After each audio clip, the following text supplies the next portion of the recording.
e encontrei a quem busquei, quem faz feliz meu coração. Tua palavra, teu corpo e sangue. Aleluia, aleluia, aleluia, aleluia. Proclamação do Evangelho de Jesus Cristo segundo Marcos. Glória a vós, Senhor. Os saduceus afirmavam que não existe ressurreição.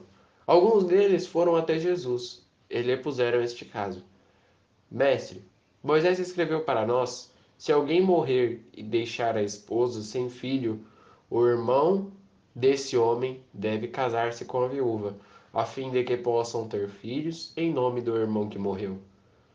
Ora, havia 7 irmãos. O primeiro casou-se e morreu sem ter filhos. O segundo casou-se com a viúva e morreu sem ter filhos. A mesma coisa aconteceu com o terceiro, e nenhum dos 7 teve filhos. Por último, morreu também a mulher. Na ressurreição, quando eles ressuscitarem, de quem ela será? De todos os 7 que se casaram com ela? Jesus respondeu: vocês estão enganados, porque não conhecem as Escrituras e nem o poder de Deus. Com efeito, quando os mortos ressuscitarem, os homens e as mulheres não se casarão, pois serão como anjos do céu.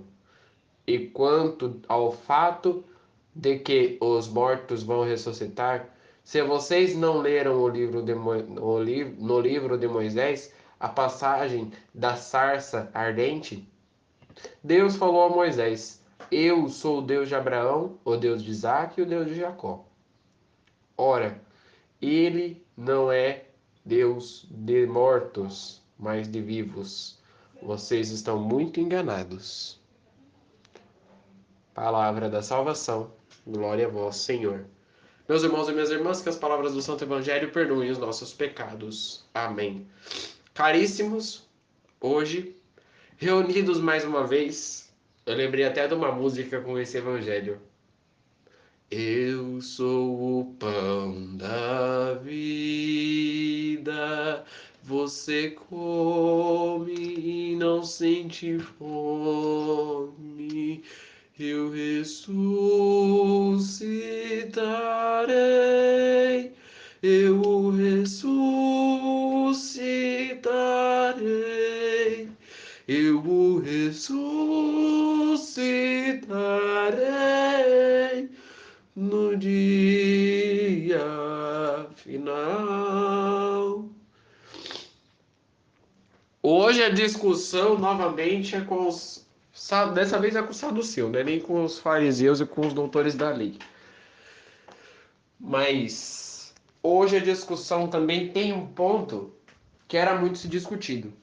Naquela época, aliás, isso antes de Jesus ressuscitar, caríssimos irmãos e irmãs, não existia essa ideia de ressurreição. Para eles, morreu, acabou. Morreu, não tinha mais nada. Para eles, depois que você morre, você vira uma alma que vai para o céu. Como a gente ensina para as crianças. Quando a gente morre, a gente vira uma estrelinha. Quando a gente morre, a gente vira um anjinho do céu. Quando a gente morre, a gente vira de tudo. É capaz da gente ver até asteroide, mas a gente não ressuscita. Jesus aqui comprova o contrário. Jesus aqui comprova o contrário.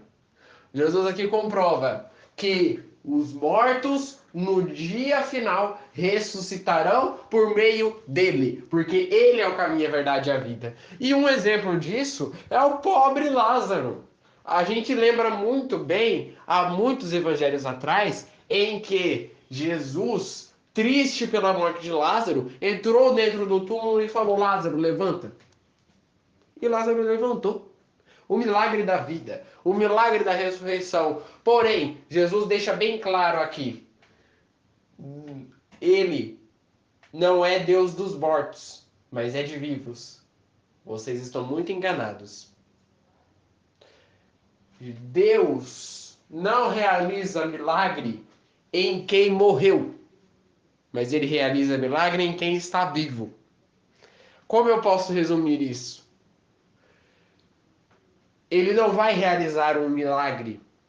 Ele não vai realizar a fonte da vida eterna para você que não acredita nele, ou seja, morto para a vida católica.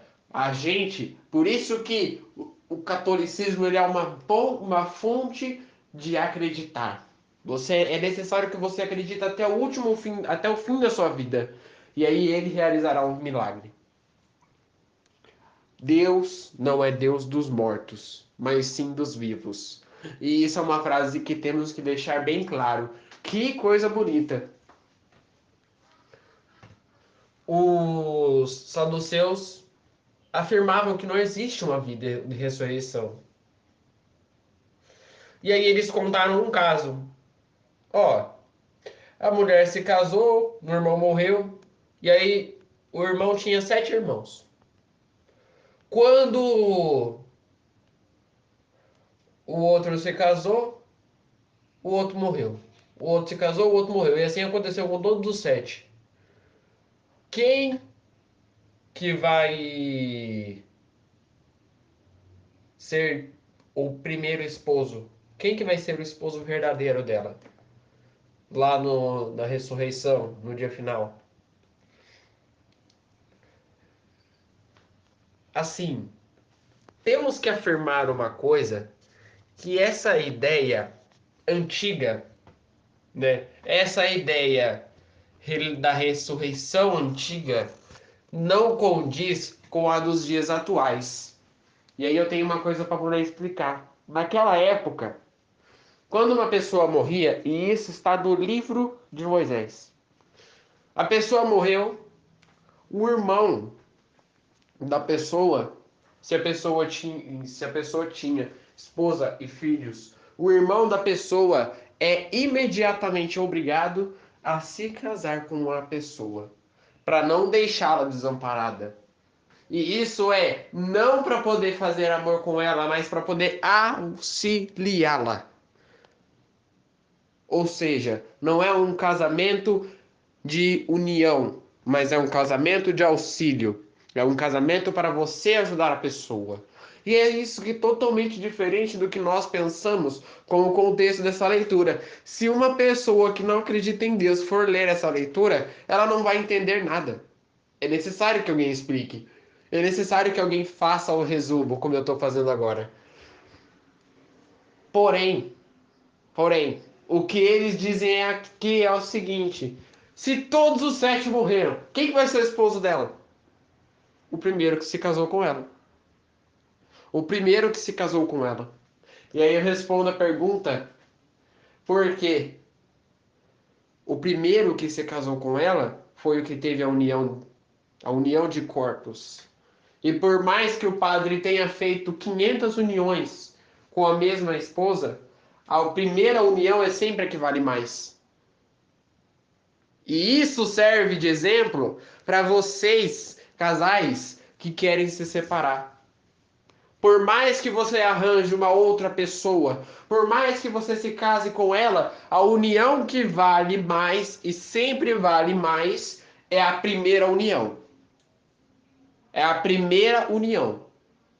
Por isso que muitos padres perguntam: você é primeira ou segunda união? Segunda união é quando a pessoa já se casou, porém está casando de novo. E é uma pergunta que sempre vai, né? Mas por quê? O que aconteceu?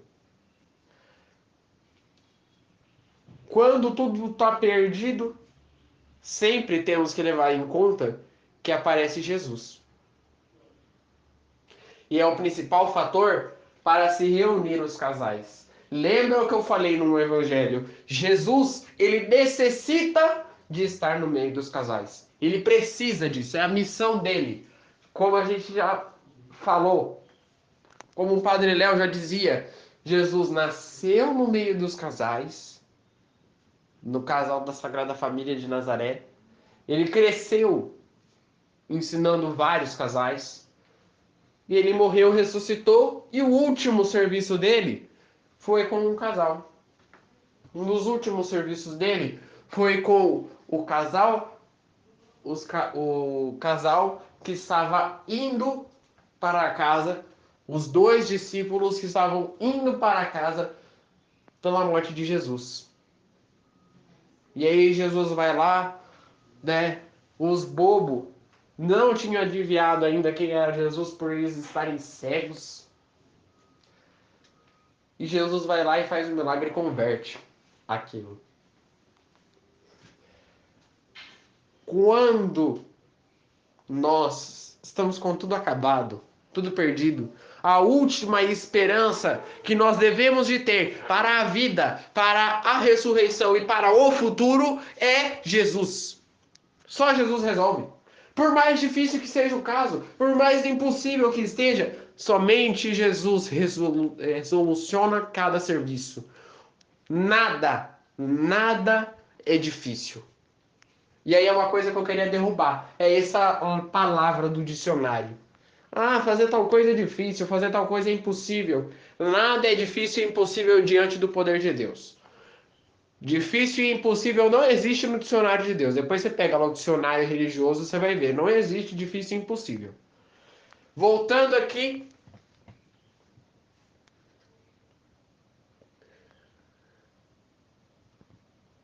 O diálogo entre os saduceus e Jesus é uma pergunta eminente. É uma pergunta que nós fazemos todos os dias. Como que é o jardim da ressurreição? Como é que é lá o jardim da ressurreição? Como é que as almas ficam lá em cima, né? Como é que eles ficam lá em cima? E aí a gente se lembra, né? Que quando a gente morre, a gente vira uma alma. E uma alma, ela não tem nem consciente, uma alma não pensa, uma alma não tem nem lembranças do passado, quer dizer, ela sabe o que aconteceu com o passado, mas ela não lembra. Uma alma é uma alma. Ela vive, e se ela encontrar uma pessoa que ela conhece lá em cima, ela não vai se recordar. Ela pode até reconhecer a pessoa, mas ela não vai se recordar, porque uma alma não tem a mesma humanidade que o corpo tem. Então, quando o corpo se separa da alma, é como se ficasse um vazio.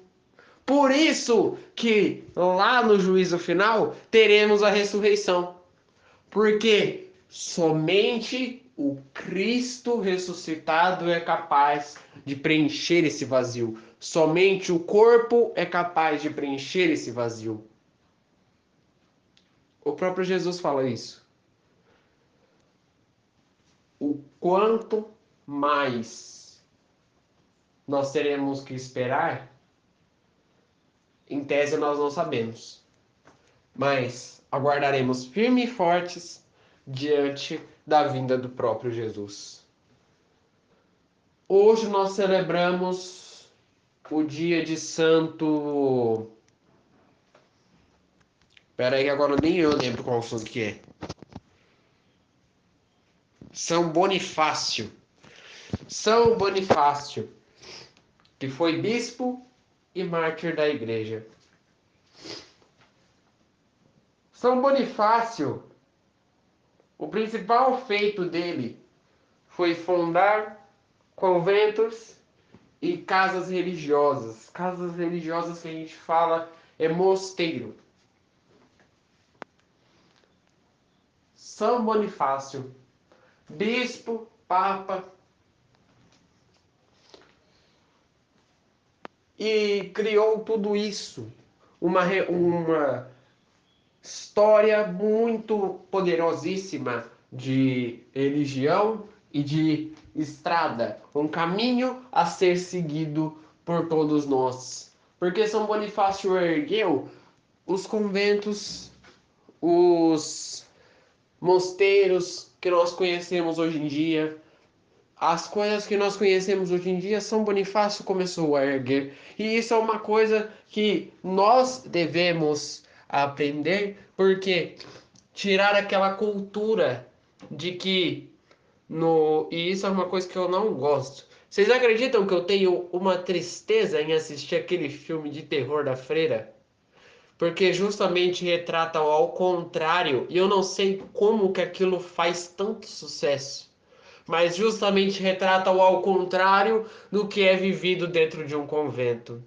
Retrata o ao contrário do que é vivido dentro de uma casa religiosa, dentro de um mosteiro. Sempre retratando ao contrário. E os filmes normalmente que falam da Igreja Católica, porém não são daquela igreja católica, os filmes que retratam a Igreja Católica, mas não são feitos aí a gente vai colocar Mel Gibson, aí a gente vai colocar a Canção Nova, por exemplo, né? Vamos pôr aí. Os filmes que não são feitos por igrejas próprias católicas que conhecem o que está acontecendo dentro da vida dela são feitos por outras pessoas, como é o caso do filme A Freira. Eu não falo que não é para ninguém assistir. Eu só não gosto de assistir, porque diz totalmente o ao contrário daquilo que é vivido dentro de um convento. Dentro de um convento você não tem uma pessoa que quer matar todo mundo. Dentro de um convento é uma paz interior. E quanto mais a gente ir buscando por esses filmes, mais a gente vai gostar. Porque é exatamente isso que o público quer. Encantar você com aquilo que ele coloca. A verdade, o amor, o reconhecimento, só quem tem é discípulo verdadeiro de Jesus. E isso é uma coisa que serve de ensinamento para todos nós. A verdade, o reconhecimento que aquilo é errado, por mais que pareça não estar. O fato de ele ensinar com clareza. Isso só quem tem é discípulo fiel e verdadeiro de Jesus. Estava lá, foi ensinado com os 12. Os 11 discípulos que restaram, porque um foi possuído pelo demônio, os 11 que restaram ensinavam com clareza. Tinham a paciência, mas acima de tudo reconheciam os mistérios de Jesus e os mistérios que o encardido fazia a todo momento. A todo momento. Por isso, eu repito, aquele que conhece verdadeiramente o que é certo e o que é errado dentro da Igreja Católica, e aquele que reconhece o dom de explicar, o dom de ter a paciência, o dom de ensinar com clareza, este é discípulo missionário de Jesus, discípulo verdadeiro de Jesus. Você é um discípulo verdadeiro de Jesus? Rezemos. Pai nosso, que estais nos céus, santificado seja o vosso nome. Venha a nós o vosso reino. Seja feita a vossa vontade, assim na terra como no céu. O pão nosso de cada dia nos dai hoje. Perdoai as nossas ofensas, assim como nós perdoamos a quem nos tem ofendido. E não nos deixeis cair em tentação, mas livrai-nos do mal. Amém. Que no dia de hoje fiquem na paz e na alegria de Deus.